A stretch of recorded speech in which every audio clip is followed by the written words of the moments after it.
Hi, my name is Lisa A. Romano, and I am the author of The Road Back to Me, and I am an expert in the field of codependency and self-help and how we get people to heal their unconscious codependent belief system so that they can go out and start living a wonderful life. One of the things that's really interesting is how the law of attraction is a perfect example of a codependent belief system that is in the works of an unconscious human being. When I say unconscious, what I'm talking about is I'm referring to people who are unaware that they have a codependent belief system that is running their life. So codependency is created from being raised in a dysfunctional home. Children in dysfunctional homes watch their parents who enable one another, and in most cases, their home is a non-assertive, meaning that communication is not clear. People don't always tell the truth. Issues are swept under the rug. People are being insulted, but it's never dealt with appropriately.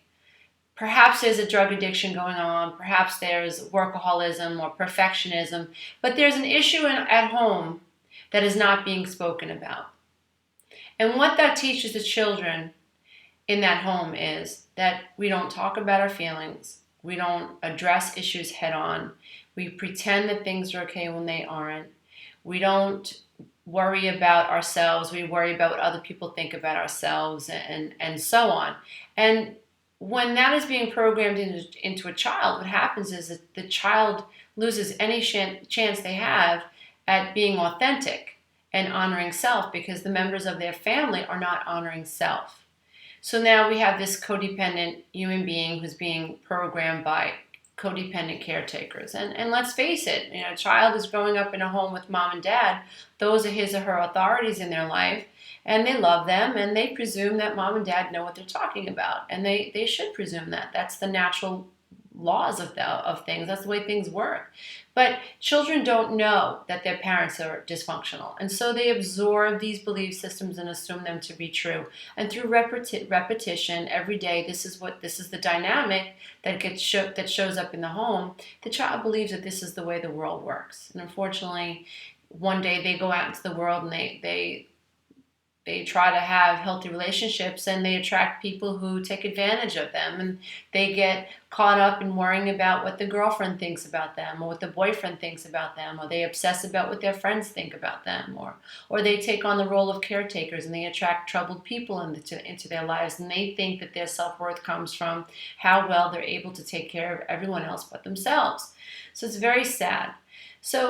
But what's really interesting is that like I said earlier, the codependent belief systems are the manifestation of the law of attraction, because the law of attraction states that which is likened to itself is drawn.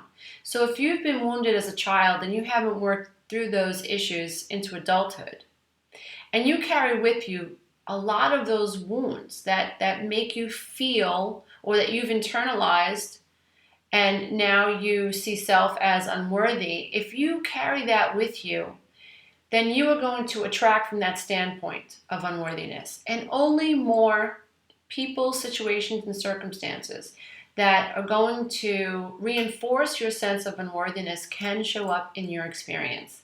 And that's a very scary thing. So what we need to do is begin playing with the idea that our wounds, if we don't heal our wounds, and we carry these wounds with us, and we truly feel unworthy of love and unworthy of being validated, and we don't learn how to validate self and love self, then we must understand that from that standpoint, we can only attract that which we are. And in order to attract a healthy relationship, what we need to do is begin working on self. And if we want someone to eventually think that we're worthy, then we have to become that worthiness. We have to first find worthiness within self. And that's the way it works. It's not an easy process to go through. It definitely takes time. And it's an incremental journey. But the good news is that if you never give up, if you never ever give up on trying to understand how this world works, and how it might be that you can change what happened to you.